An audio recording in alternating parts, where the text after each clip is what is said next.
Hi, welcome back to my channel. Welcome to your first time here. I'm May, and this is going to be my preparing for 2026 video. So this is going to cover my book goals, my plans for stream and YouTube, and just like what I'm going to be reading, my TBRs, like a gist of like everything that I'm going to be trying to accomplish in 2026. Thank you so much for watching, and I hope you enjoy.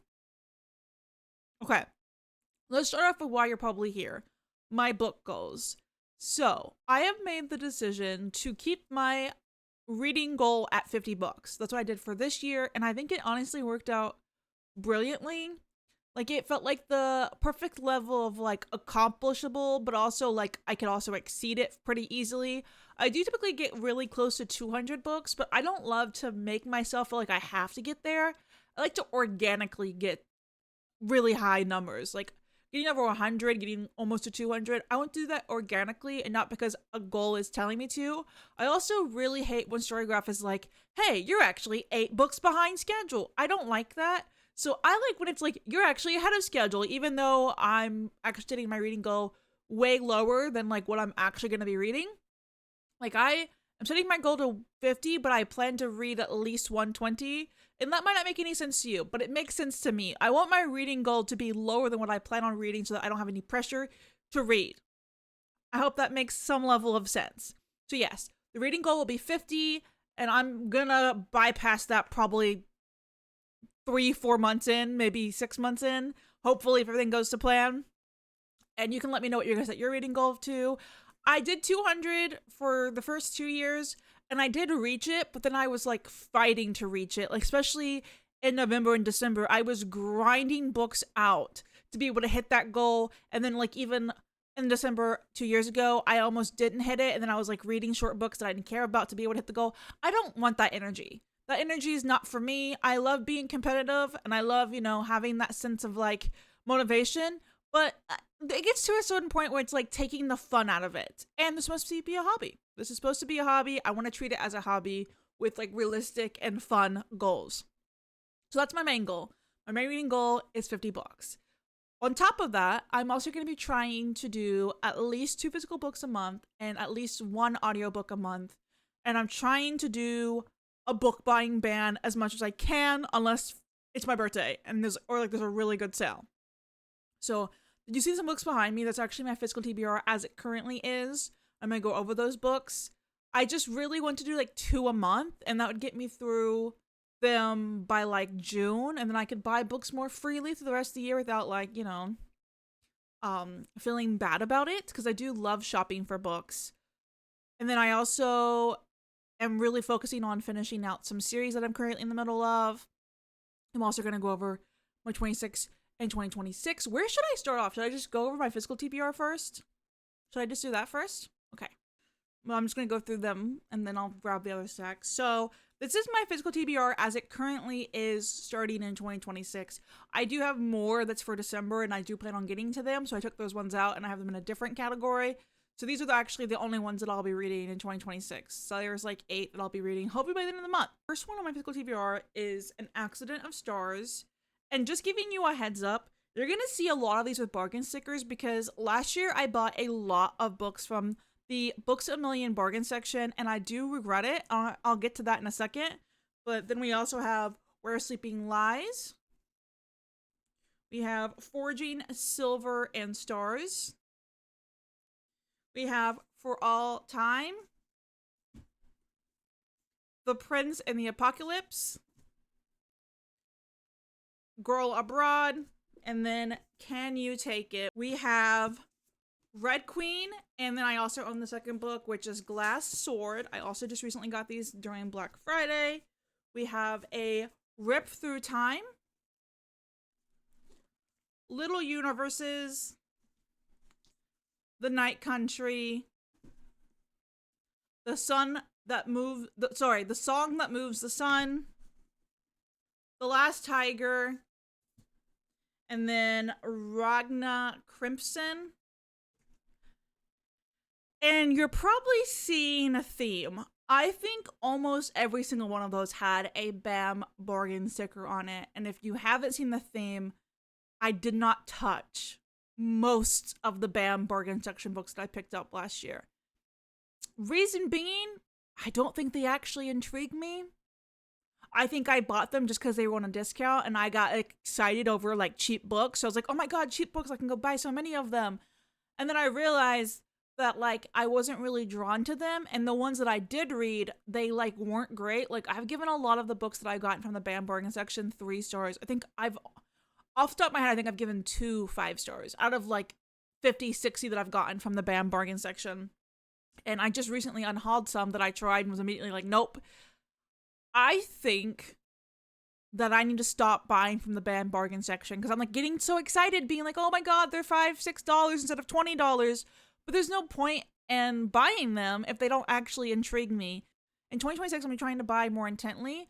And what I mean by that is like buying books that I'm genuinely interested in.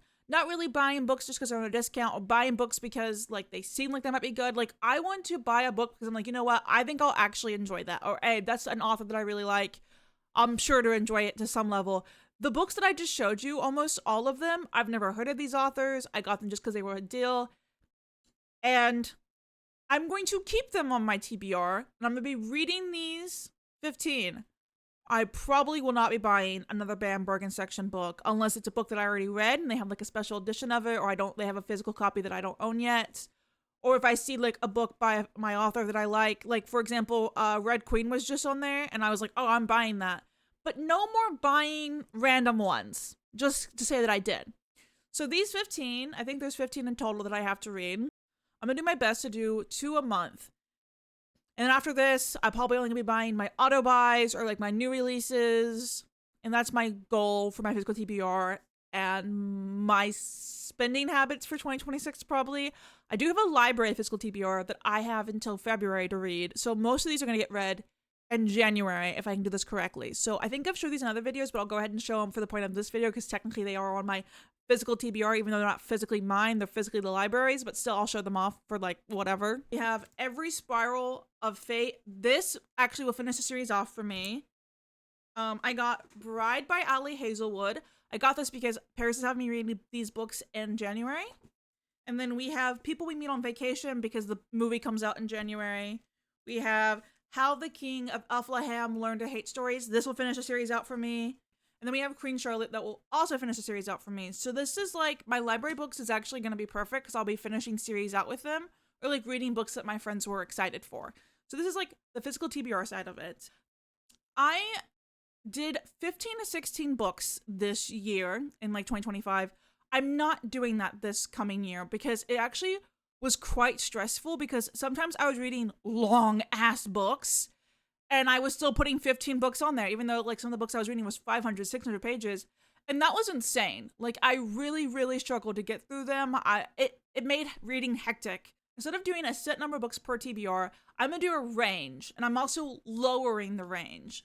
So for 2026, I'm gonna be doing 10 to 12 books per month. If the books are longer, I'll do 10. If the books are shorter, I'll do 12. But I hate odd numbers, so it will never be 11. I can't do odd numbers. So it will either be 10 or it will be 12. So, and that would depend on the length of the book or like also like the content of the book. Let's say like I get a bunch of fantasies. I obviously will probably do 10 because fantasies take a lot more brain energy. But if there's like more romances or more mysteries, I can do 12 because they're easier to read. So I think instead of being like, hey, I have to read 15 books a month, I think I'm going to try to go with the flow of the month and what I choose to read and then like base my TBR off of that. So like, I think January will be 10 because I think Paris has picked out 10 romances for me, but I think I'm going to be also reading some of the other library books. So I might be reading more in January, but February might be a shorter month and that's okay.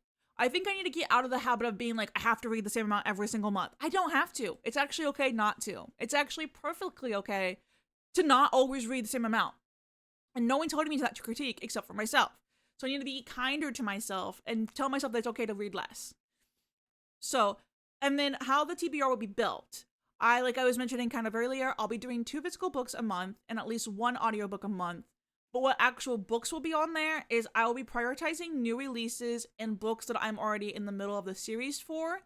So I think for every month, I'll look at what new releases are coming out. And if I have any, they'll get added to the list. And then the other 8 to 10, whatever, I don't know. Like, let's say, for example, I have 2, let's just take February, for example. In February, I might have 2 new releases.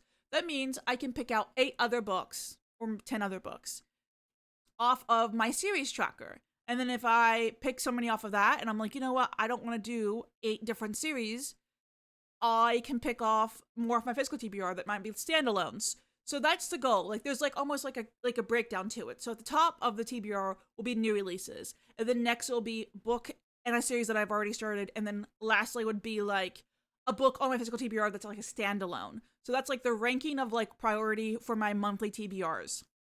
And I can also read more physical books if I want. That's just like a minimum of 2 per month and also a minimum of 1 audiobook per month.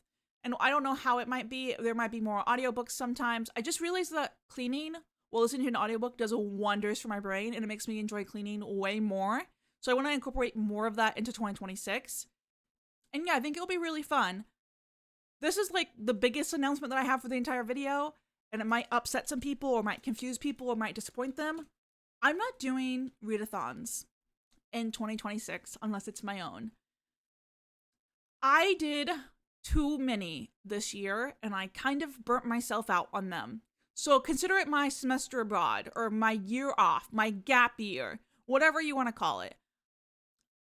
I realized, probably in November, that when I would do a readathon, I would be cramming books into it to make the readathon work for what I wanted to read. And that's not fun. Like for Magical Readathon, I would be like, oh, I want to read these books this month, but my prompts don't align. And then like I was only like 50% participating in a readathon because I had to do it the way that I wanted to do it. And I wasn't freely able to be like, hey, this readathon's getting announced. I wish that the prompts get announced for things sooner. That's like another part of the critique.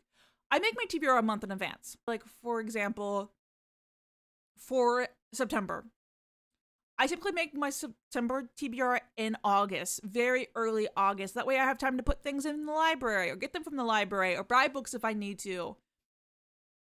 Magical Readathon, I think, gets announced 2 weeks before September. By then, I've typically already made my TBR. So then, I'm trying to make the books that I already picked for my TBR in September fit the prompts of Magical Readathon that I didn't know about in advance.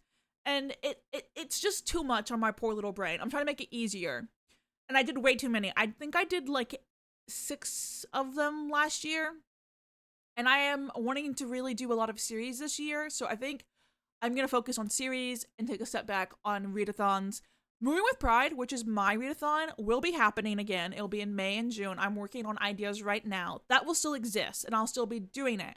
I don't know if I'll do all 27 books like I did last year, or if I might just do one bingo board to make it easier on myself.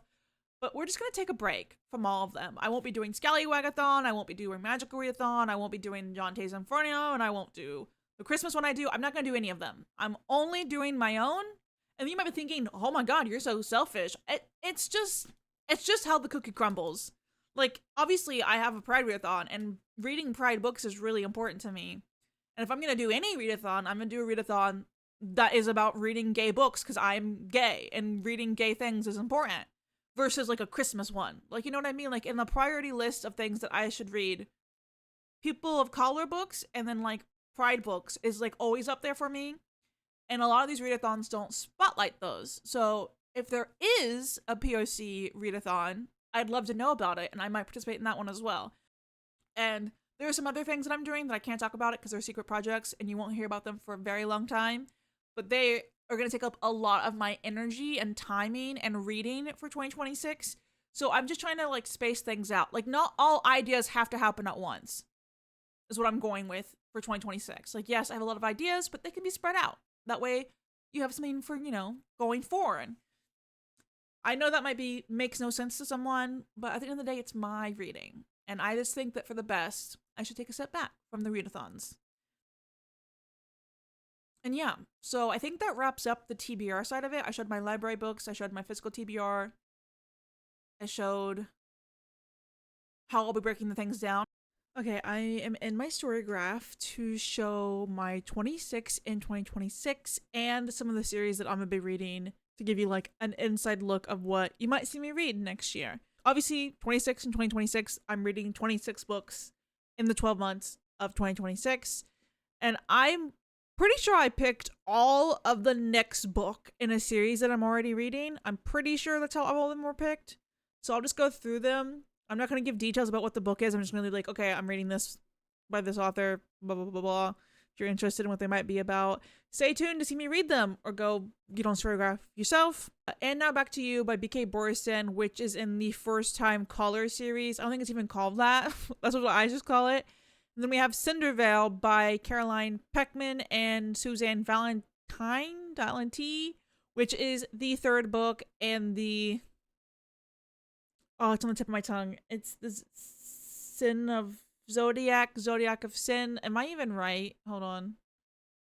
Sins of the Zodiac. Hell yeah, I was right. We have the Dungeon Anarchist Cookbook, which is book 3 in the Dungeon Crawler Carl series.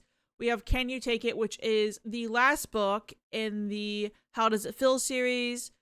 And that's by Jeanne O'Reilly. And then we have Espiritu, which is the second book in the Cemetery Boys series, which is by Aidan Thomas. And then we have Wizard of Most Wicked Ways, which is the final book in the series. I'm blanking on the name of it. Hold on.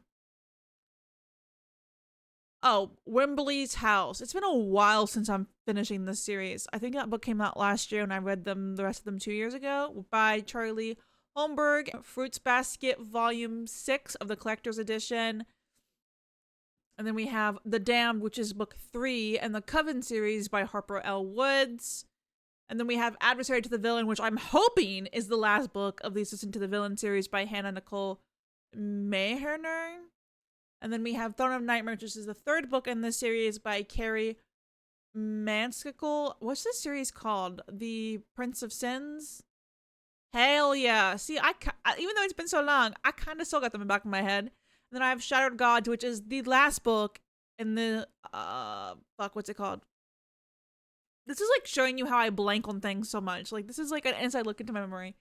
It's, Olympus Gods.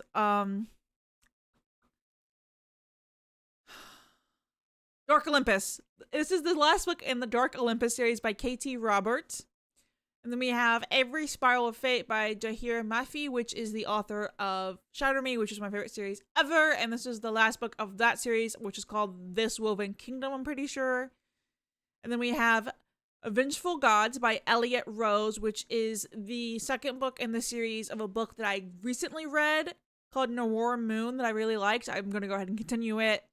And then we have A Rose of Blood and Binding by Claire Legrand, which is the third book in the Middle Mist trilogy, so technically the last book in that series. And then we have Rights of the Starling by Devney Perry, which is the second book in the book I just recently finished, talked about if you've been on my channel, which is The Shield of Sparrow. And then we have Warriors of Wind and Ash by Rebecca Kennedy. I can't remember the name of the series. The Merciless Dragons. It's Dragon Smut. And then we're so close.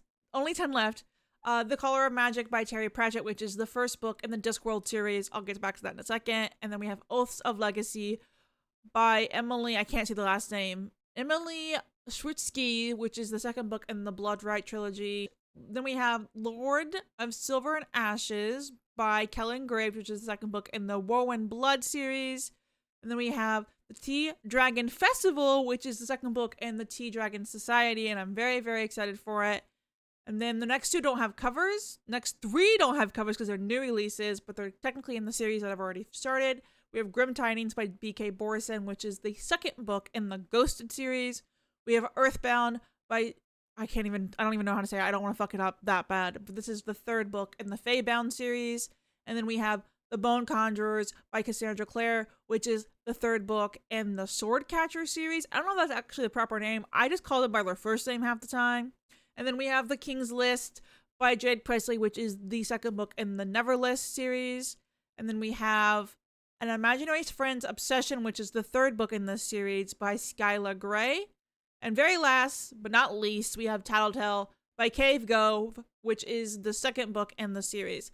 So yes, every single one of these is a series that I'm going to be completing. Trying to complete. I'm going to, I have book 2 or the next book in the series, but my goal is to finish the entire series if it's possible. Like, if all the books are out, my goal is to mark them as done. Get through them, whatever that may be. Whether I'm reading them or if I end up DNFing them, my goal is to be able to check them off as much as I can. This being said, that does mean that tells you right away that I'm in the middle of 26 series, but technically it's more than that because that's just the 26 that I'm putting on this list. So it's a chaotic, crazy time. So this is just like the 26 and 2026 of series that I'm trying to really focus on because I either really, really love them or I'm able to finish them. And then to go over back to the Discworld thing, I read book 4 in the Discworld series and I really, really loved it. And Friday, my friend Friday convinced me to read the rest of the series. I am not reading all 44 some fucking Discworld books in 1 year. That ain't possible. That ain't happening. It ain't being done. I'm committing to the first 6 books. I've already read book 4, so I only have to read 1, 2, 3, 5, and 6. So Color of Magic is the first one. I'll be starting with that one, then going in order. And I'm going to do probably 6 per year. This could be a multiple year series, and I'm fine with that because it'd be insane for me to read 44 books of one series in a year. It would be insane to do that, especially because they're like full-length books. So Discworld is happening, but the first 6 for 2026. That sounds so funny. And then maybe in 2027 I'll read 7, and then maybe in 2028 I'll read 8. Wouldn't that be so silly of me? I think I should do it. And then before I get off of this screen, I'm going to go over some of the books that I have on my Storygraph TBR, which is technically my TBR for 2026.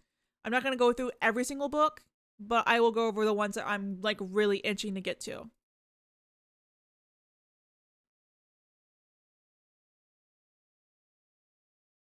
Okay, so as you can see, this is 120. So like pretty much I can't read any books off of this fucking list unless I want to be behind. Some of these are new releases that aren't even coming out, like book 3 of Heartstrings, that's what it's actually called, is not coming out until 2027. I have it on my list so I don't forget. Oh, I actually just awkward. I just decided to DNF this series. I only gave the first one 3.5. And I was like, oh, I'll think about finishing the rest of the series. And I thought about it, and I don't want to. So we're going to go ahead and remove these. That's the Discworld books, like I was saying. And this is the other books in the Merciless Dragon series. And then I have all of the rest of the Dungeon Crawler Carl books that are out and that I'm able to read. And then, yeah, we went over these. Oh, this is another series that I can finish up called Gifts of the Odd Tree. I gave the first book 5 stars. I think I might need to do a reread, though, because I have forgotten. And then this one called Oath of the Outcast. I'm not sure when it's coming out, but this book, the first book, is one of the lowest rated books I've ever seen, and I ended up giving it 5 stars. So obviously I have to read the second one whenever it's coming out. It might be 2025, it might be not 2025. We're in 2025. It might be 2026, it might be later. I'll have to get an update on that one. And then we have, Lycans and Lantes, which is a series that I've really been enjoying. And then I can also finish out the Nightmare Acres series. And then, oh, yes. So The Angels and Man, I read the first one years ago, and then I forgot about it. And then I just recently saw the author's newsletter in my email, and I was like, oh my god, that series does in fact exist. And there's multiple that I've missed out on. So I'm going to try to get caught up, which is Angels and Man, Horns for Hell, and Stories of Angels. They're so beautifully written books. I've really, really enjoyed them. The Divine, yeah. I talked about that one. Oh, these ones are holiday romances. I read the first one, it was Halloween. Didn't realize there was going to be more of them, and then I saw that there was more of them, and I was like, hell yeah. There's a Valentine's one, there's an Easter one, there's a Christmas one, there's a St. Patrick's Day one. So I'll just throw those into the TBR with the holiday that they're near, and it'll be great. And then we have Slaying the Vampire Conqueror and The Lion in the Deathless Dark, which is like me finishing out a series. And then we have The Hurricane Wars. I have no idea when this is coming out, so I don't even know it's going to come out in 2026. I just saw that it was on Storygraph already, so I just put it as TBR. Okay, so Maeve Black, I really enjoy. And I've been telling everyone about the fact that they went on a break. They came back! They literally came back. This is the author of Dear Monster Claus. I read the other 2 that were out as well. And I was reading on the New Year and I believe Christmas one. The other Christmas one, I believe. Or maybe it was a Halloween one. I can't remember exactly what holiday we were missing. And they had been gone for over a year. And I checked Instagram the other day and they announced that they're back. And that they're back to writing. I'm ecstatic. I'm literally so ecstatic for these books to come out. That's like the other series I was telling you guys about. Oh, this is the author of the Teachers in Love series, and I realized that I want to read all their other books, so I put them all down. So that's what you're seeing right here. There's like 4 of them. Yeah, I want to read everything they write. I want to read. And then Poison Study was actually a recommendation from my friend Allie, so I put that on my list. Then we have Don't Let the Forest In. I just think the cover is so fucking cool. I want to read it.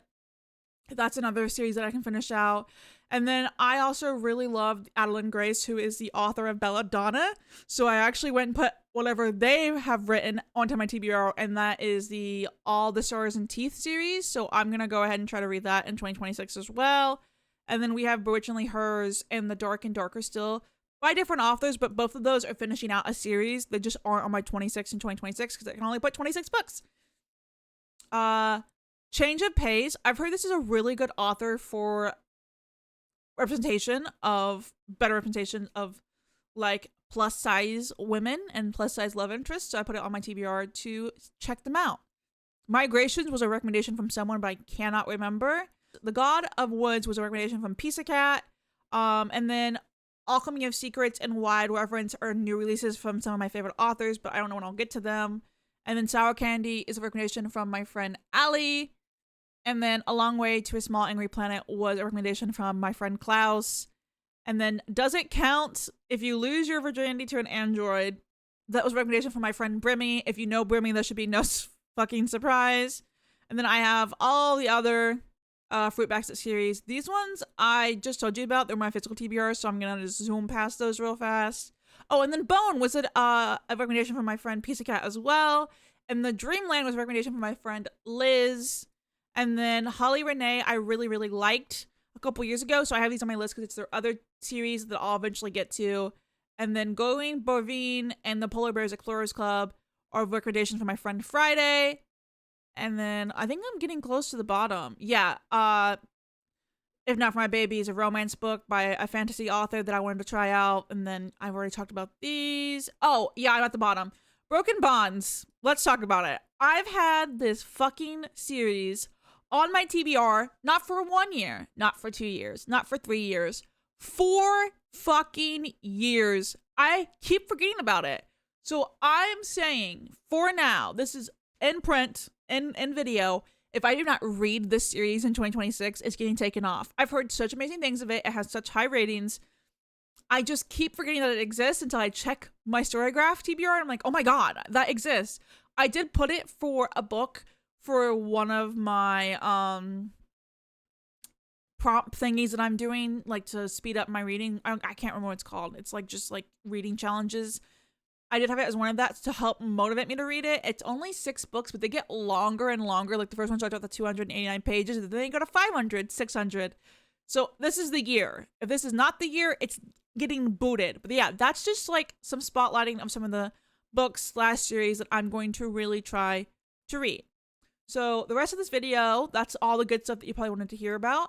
I'm going to talk about my YouTube plans and my stream plans. So I'd love for you to stick around through those parts of the video. Which then brings me to the YouTube side of things. I have made some tough decisions around YouTube that I don't know how I'll feel in the long run, but I think this might be for the best. I'm not quitting entirely. I just realized that I've been putting out a video once a week for almost a year now, and I don't make any money off of it. I'm not even close to being able to make money off of them because like the requirements around YouTube is like really excessive and really hard to reach in my opinion. And I've been treating YouTube practically like a full-time fucking unpaid job.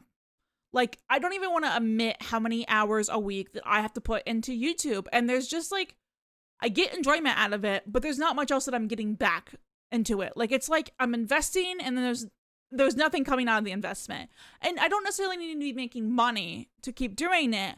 But I think since I'm not making money, I should stop treating it like a full-time job and treat it like a hobby. And since I'm going to be treating it like a hobby, that does mean there's going to be some changes. I think this is the best, and it also will add to the balance. Like I was saying, I'm trying to balance it all out because my family and friends were very vocal with me that like I put way too much time into content creation and I barely saw them this year. My friends and family were like, anytime I contact you, you're like, oh no, I can't hang out, I'm filming. Oh, I can't hang out, I'm streaming.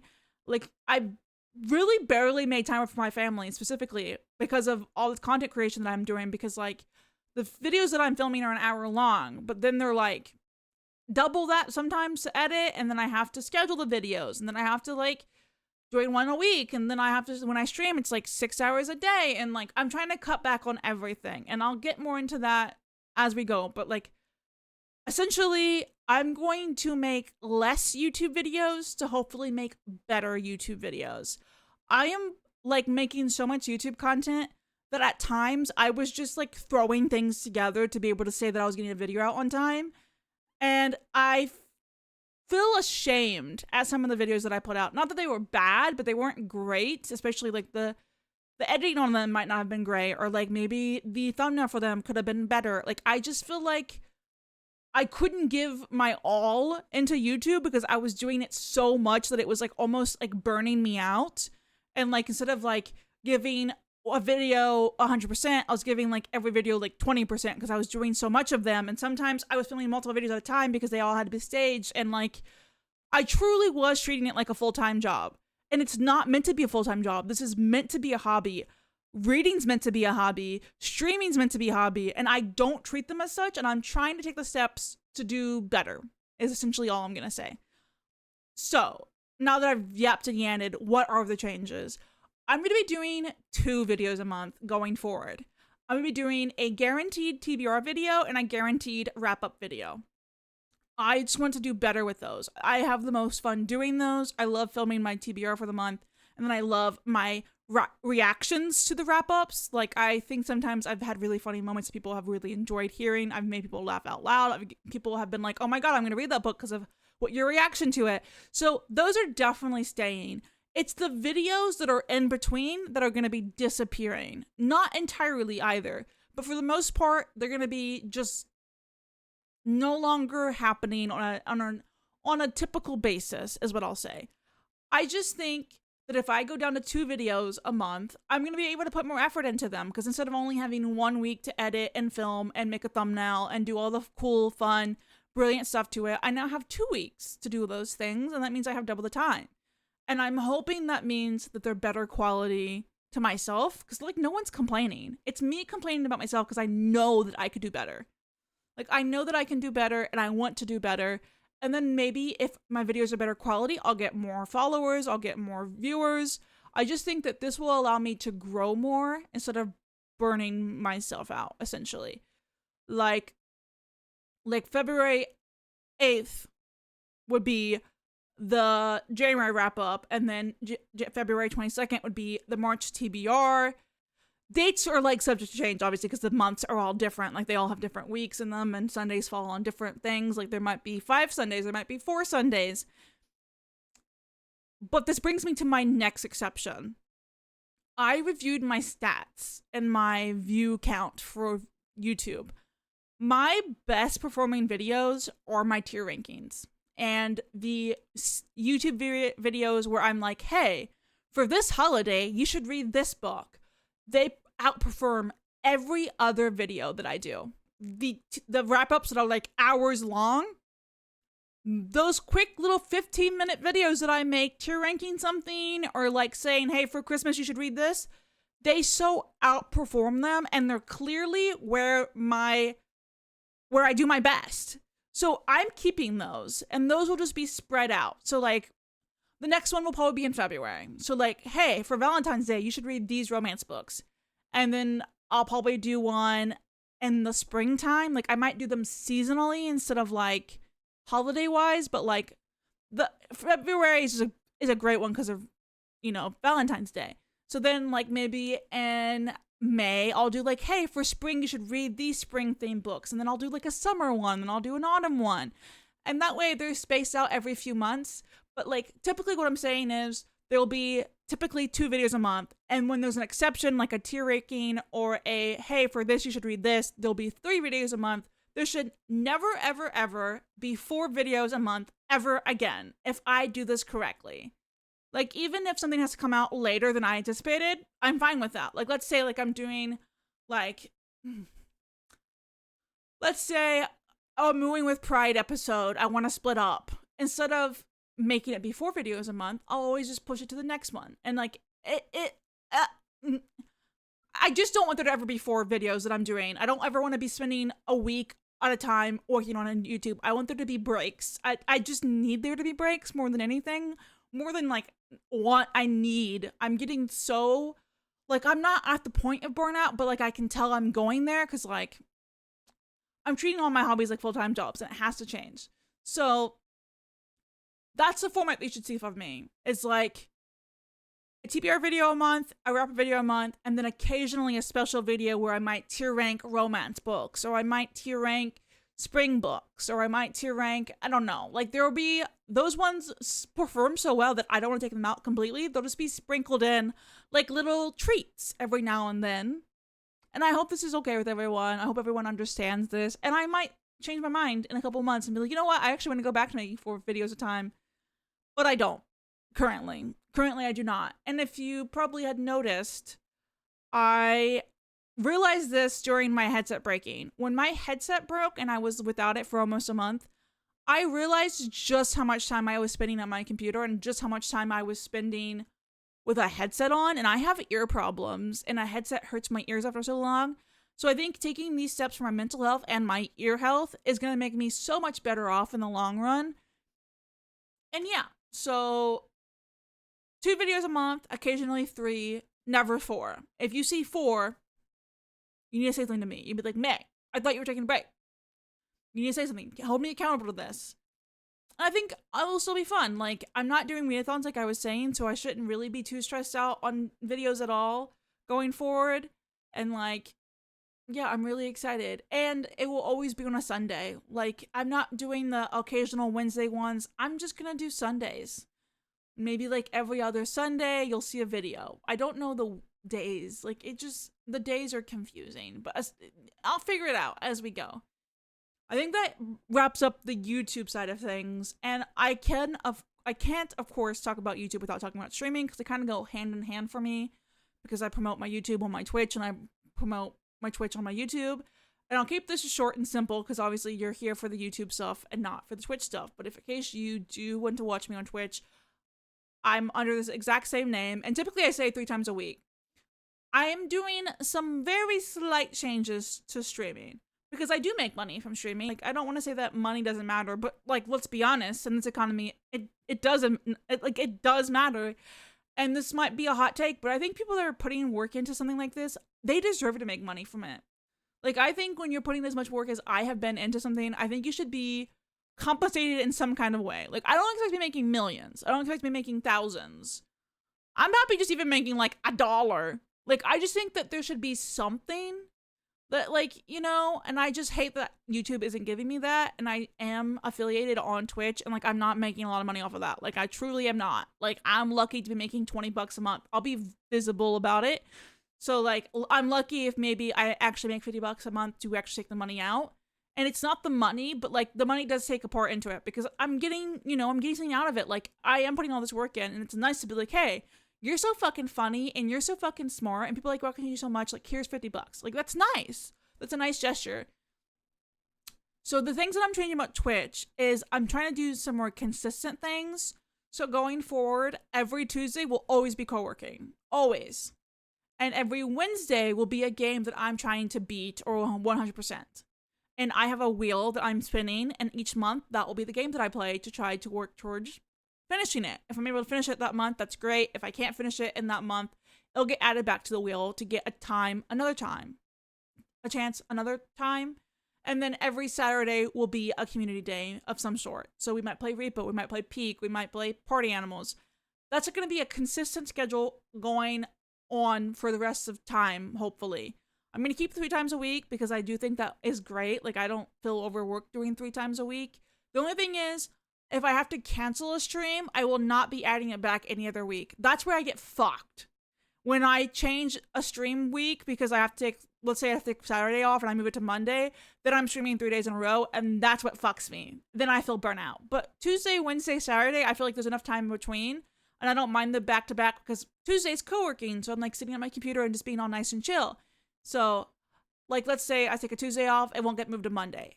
If I take Tuesday off, I'm just not streaming Tuesday. I'll just be streaming Wednesday and Saturday. So I'm just doing some more consistent things with streaming. And I hope that you don't hear all this and go, oh my God, they only care about money. I just think that I deserve money for like how hard I'm working. And you might not even know how hard I'm working. Like, you might not know. But I promise you, I'm putting in the hours. I'm putting in the work. I'm standing on business with these things. I literally spent like 6 hours making redeems for stream.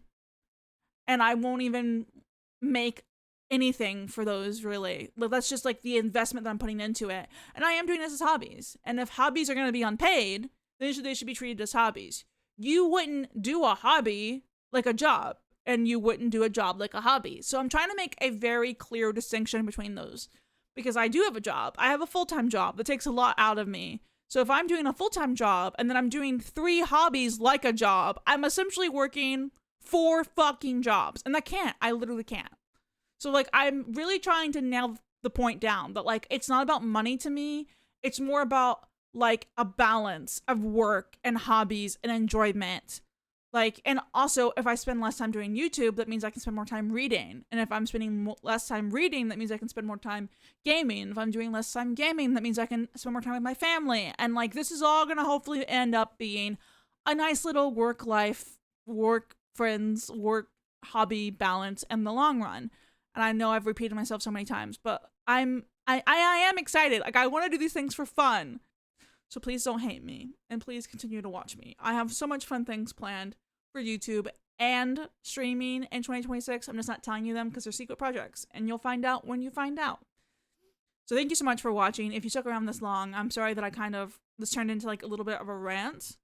I didn't want it to be. I want it to be kind of like a what I'm doing for 2026, and then it kind of spiraled into me being like, YouTube, pay me. And I love anyone that's supporting me this year in any kind of way, even by just watching. Because like, I don't get paid, but like, even just you watching and leaving comments and likes, I do see them, and I'm like, oh, people like what I'm doing. And I'm just like trying to do better for you guys and for myself. So thank you so much for sticking around, and thank you so much for spending 2025 with me. I can't wait to show you guys what I have planned for 2026, and I hope you stick along with me into 2026. I have so much things. I have so many things to read, so many things to stream, so many things to make videos about. And I hope everyone had a very lovely year. I hope that if you haven't hit your reading goal, that you still have time to hit it if you can. But I'll see you guys in the next video. Thank you so much for watching. Bye!